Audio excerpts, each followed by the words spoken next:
Bonjour à tous, si vous avez fréquenté un pervers narcissique, vous vous êtes forcément posé cette question. Est-ce qu'un pervers narcissique peut aimer? Est-ce qu'il peut avoir de l'amour pour quelqu'un d'autre que lui?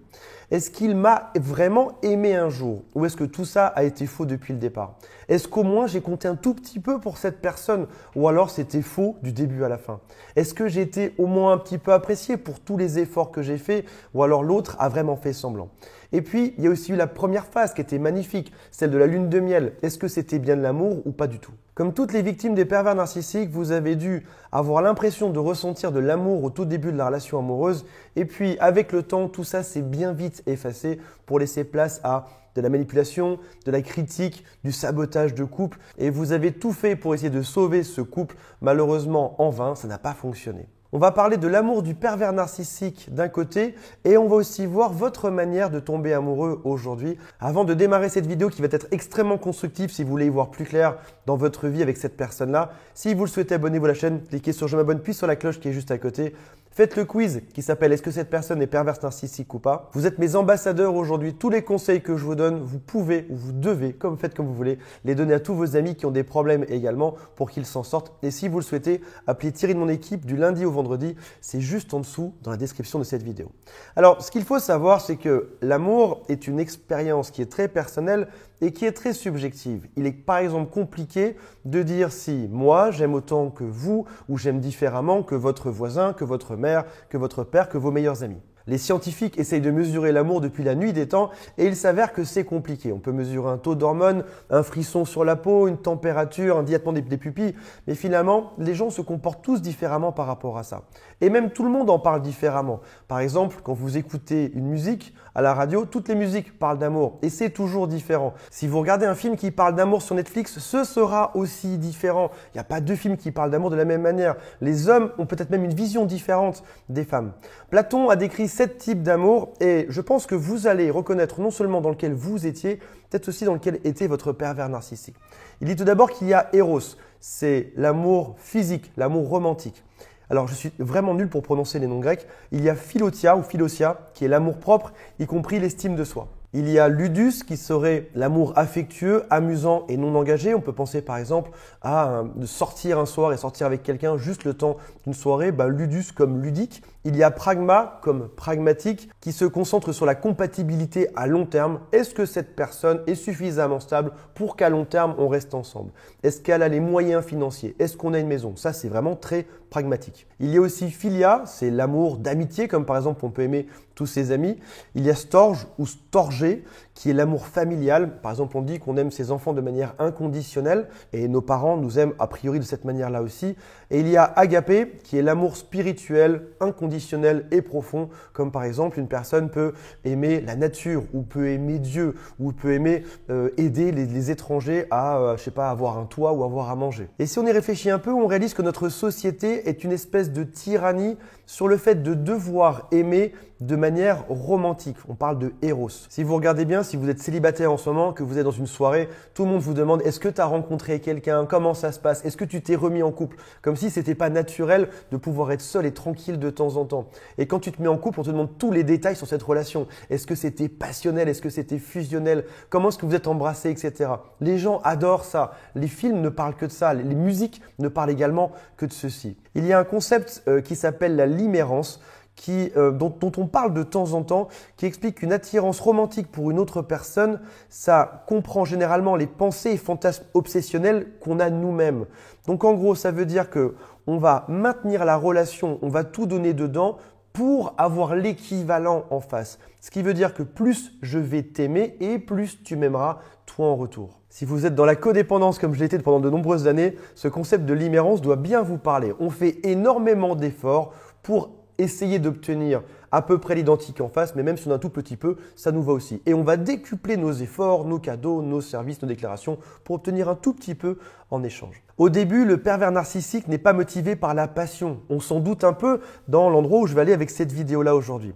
Il va chercher par exemple quelqu'un qui sera très beau, ou quelqu'un qui sera talentueux, ou quelqu'un qui sera influent, ou quelqu'un qui sera riche, ou quelqu'un qui sera célèbre. Une personne qui a quelque chose en plus. Parce que, en tant que bon manipulateur, plus sa proie est grosse et influente et chouette, plus ça veut dire que lui-même a gagné. Il a réussi à manipuler une proie qui est encore plus grosse que celle d'avant. Et son idée, son objectif là-dedans, c'est d'obtenir un partenaire qui va venir flatter son propre ego. En gros, lorsqu'il est à vos côtés ou lorsqu'il est à vos côtés, c'est « regarde qui j'ai réussi à attraper, cette personne est géniale, donc je suis aussi quelqu'un de génial et en plus je vais pouvoir la manipuler et donc ça veut dire que je suis plus fort que cette personne géniale parce que je vais réussir à la dominer. » Ça va venir par la suite. Il a enfin un partenaire, ça vient flatter son ego, il est content. Et le pervers narcissique fait souvent une très bonne impression au début. En face de ce pervers narcissique, on a nous, les victimes, les codépendants typiquement. Un codépendant, c'est une personne qui a besoin que l'autre soit heureux pour être heureux ou qui sera triste si l'autre est triste. On a beaucoup d'empathie et donc on fait tout pour que l'autre soit heureux parce que s'il l'est enfin, on le sera également. Sauf qu'un pervers narcissique est rarement heureux. Donc, ce sont des gens qui ont aussi faible estime d'eux-mêmes, comme moi-même j'étais pendant des années. Ce sont des proies extrêmement faciles. Ce sont des gens qui sont gentils a priori, qui idéalisent, qui s'adaptent, qui vont tolérer les comportements déviants comme la colère, comme le fait que l'autre soit égocentrique ou abusif. Le pervers narcissique en début de relation n'a aucun mal à envoyer tous les signaux du bonheur et de l'amour. Par exemple, s'il a vu un film quelques jours auparavant sur l'amour, il va noter comment est-ce que les gens sont amoureux, comment est-ce qu'ils font et il va te reproduire exactement la même chose. Tu auras un bombardement d'amour, on parle de love bombing, tu auras des grandes déclarations. Au tout début, ça va durer quelques semaines ou quelques mois. Tu auras des signaux physiques, il sera toujours près de toi en train de t'embrasser, de te prendre dans les bras. Tu auras des attentions charmantes au quotidien. Sauf que les pervers narcissiques, ce ne sont pas des grands amoureux. Ce sont des gens qui sont pragmatiques. Ils se concentrent sur leur objectif. Leur objectif, c'est de t'attraper, de te manipuler, de faire exactement ce qu'ils veulent de toi par la suite. Ça veut dire qu'ils ne vont pas beaucoup s'engager par la suite. Et ils ont même souvent des alternatives à ceci. Par exemple, si jamais tu l'as rencontré sur Tinder, il sait très bien qu'il peut revenir quand il veut sur Tinder pour rencontrer quelqu'un d'autre. Si jamais il t'a connu sur Instagram, quel que soit le réseau, ou même si c'est dans une soirée, il a souvent déjà quelques plans d'avance et il ne va pas trop s'engager parce qu'il garde toujours une porte de sortie ouverte pour aller ailleurs. Ils jouent un jeu et leur but, c'est de gagner. On ne parle pas d'amour, c'est un jeu de manipulation. Leur objectif, c'est juste de gagner. Le pervers narcissique cherche le pouvoir, il ne cherche absolument pas l'intimité. L'intimité pour eux, c'est de la faiblesse. Les gens faibles sont des gens qui se confient, qui s'ouvrent. Et pour garder le contrôle, ils évitent la proximité, l'intimité. Ils préfèrent la domination. Tu as peut-être remarqué quelque chose d'étrange quand tu étais en couple avec cette personne-là ou dans vos relations intimes, tu as l'impression d'un genre de déconnexion. L'autre est là, mais il n'est pas vraiment là. Même quand tu l'embrasses, tu ressens pas exactement ce qu'une personne ferait en face de toi. C'est comme s'il y avait un genre de déconnexion, un espèce d'effet bizarre qui te fait dire que l'autre n'a peut-être pas forcément beaucoup de sentiments ou alors il est déconnecté de tout ça. On l'a vu, cette distance leur permet de laisser d'autres portes ouvertes. Par exemple, en n'étant pas trop proche de toi, il peut aller le soir draguer sur son téléphone, sur un site de rencontre ou sur un réseau social. Et il va aussi pouvoir prétexter aux autres que dans son couple, ça se passe très mal et donc il songe à aller voir ailleurs. Sauf qu'en fait, c'est lui qui a fait que ça se passe mal et c'est aussi lui qui va aller voir ailleurs. Et si jamais tu le découvres, il va aussi te dire que c'est de ta faute. Comme ça, la boucle est bouclée. Souvent, la rupture est dévastatrice pour la victime. C'est un peu comme un chat qui joue avec une souris qui va la fatiguer, lui mettre des coups de patte jusqu'à ce qu'elle soit demi-morte. Et après ça, il la dégage, il s'en fiche. Et généralement, quand ils mettent fin à la relation, c'est que vous êtes devenu difficile à contrôler. Vous vous rebellez.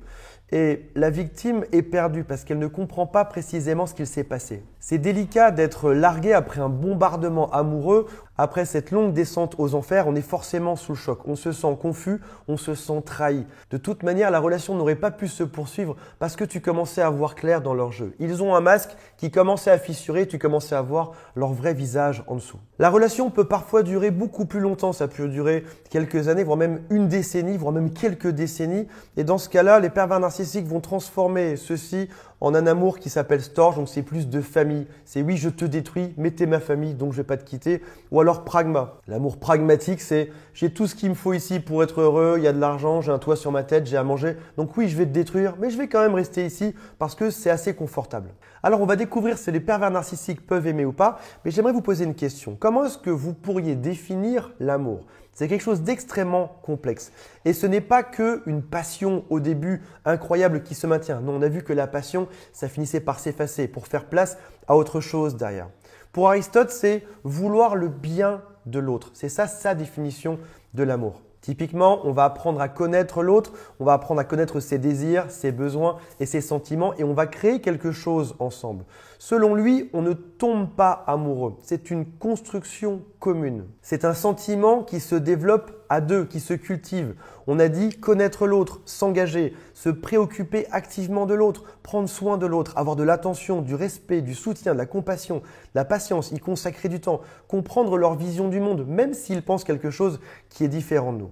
Alors, il y a eu des études qui ont été faites pour définir comment est-ce qu'on sait si l'autre nous aime ou pas.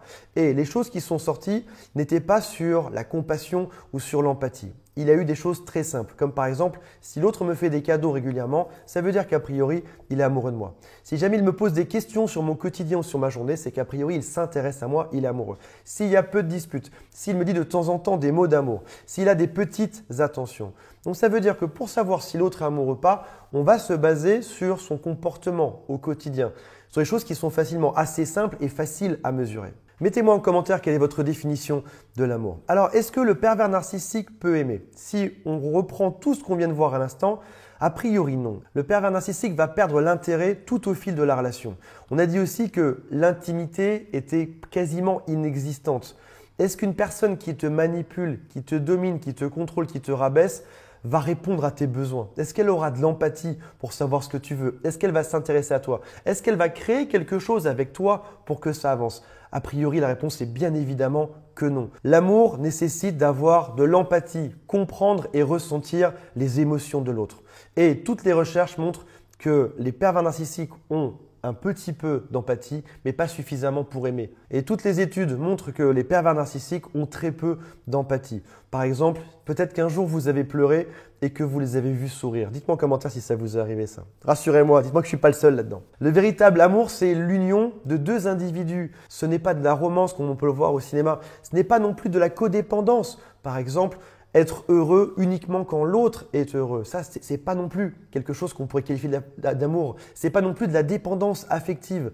Ça exige qu'on soit tous les deux motivés pour connaître l'autre, pour l'encourager et pour soutenir l'autre dans le couple. Et surtout, un couple qui fonctionne et qui a de l'amour, c'est qu'on prend plaisir à voir l'autre heureux, à ce qui est du bonheur. Et on n'essaye surtout pas de leur faire du mal. Le système émotionnel d'un pervers narcissique est instable. Parfois, ça va bien aller pendant quelques heures et puis pendant les quelques heures qui suivent, ce sera l'immense catastrophe. Donc, ils peuvent montrer des signaux qui pourraient ressembler à de l'amour, que tu pourrais interpréter comme étant de l'amour. Mais c'est juste qu'ils sont motivés par leurs besoins. Ils ont besoin que tu leur donnes des cadeaux, que tu les complimentes, que tu les trouves géniaux, etc. Donc, ils vont montrer certains signaux de l'amour. Mais il n'y a pas d'amour pour autant derrière.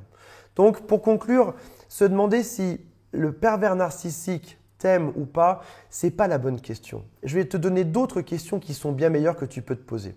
Est-ce que dans ton couple, tu te sens valorisé? Est-ce que tu te sens respecté? Est-ce que tu te sens aimé? Qu'importe qu'il t'aime ou pas. Est-ce que toi, tu te sens aimé dedans? Est-ce que tes besoins sont écoutés? Est-ce qu'ils sont satisfaits? Est-ce que tu es heureux près de cette personne de manière régulière, de manière stable? Ça, ce sont les bonnes questions à se poser. Et a priori, si tu as été au contact d'un pervers narcissique suffisamment longtemps, tu dois savoir que ces trois dernières questions, à chaque fois, la réponse est non. Je n'ai pas eu ça dans mon couple avec cette personne. Voilà mes amis, j'espère que ça vous a renseigné. Il y a un quiz juste en dessous qui s'appelle « Est-ce que cette personne est vraiment perverse narcissique ou pas ?» C'est le quiz officiel. Likez la vidéo et on se retrouve très bientôt. Salut à tous, bye.